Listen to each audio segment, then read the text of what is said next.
There's no feeling more intense than starting over.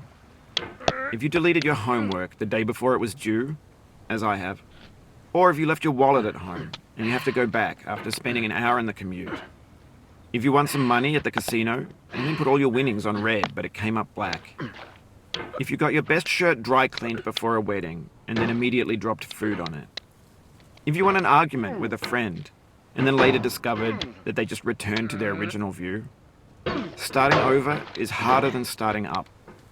If you're not ready for that, like if you've already had a bad day, then what you're about to go through might be too much. Feel free to go away and come back. I'll be here. Alright, thanks for coming with me on this trip. I'll understand if you have to take a break at any point. Just find a safe place to stop and quit the game. Don't worry, I'll save your progress, always. Even your mistakes. This game is a homage to a free game that came out in 2002, titled Sexy Hiking. The author of that game was Jazuo, a mysterious Czech designer who was known at the time as the father of B games.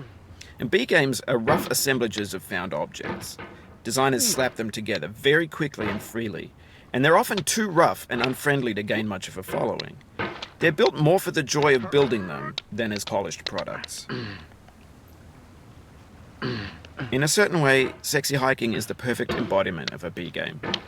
It's built almost entirely out of found and recycled parts, and it's one of the most unusual and unfriendly games of its time. In it, your task is simply to drag yourself up a mountain with a hammer. And that act of climbing, in the digital world or in real life, has certain essential properties that give the game its flavor. No amount of forward progress is guaranteed. Some cliffs are too sheer or too slippery. And the player is constantly, unremittingly in danger of falling and losing everything.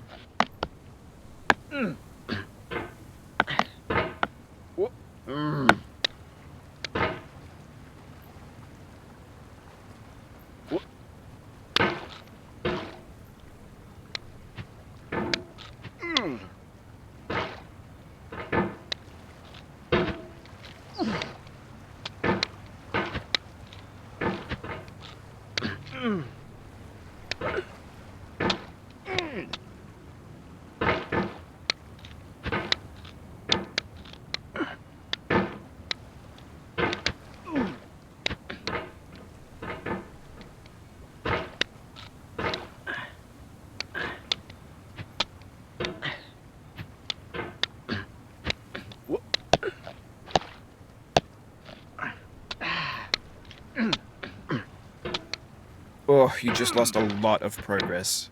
That's a deep frustration, a real punch in the gut.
Anyway, when you start sexy hiking, you're standing next to this dead tree that blocks the way to the entire rest of the game.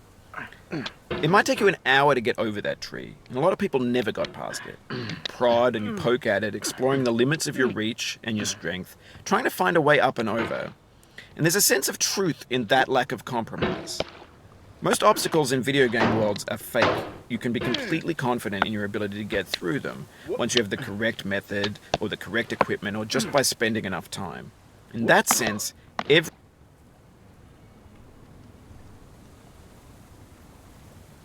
pixelated obstacle in sexy hiking is real.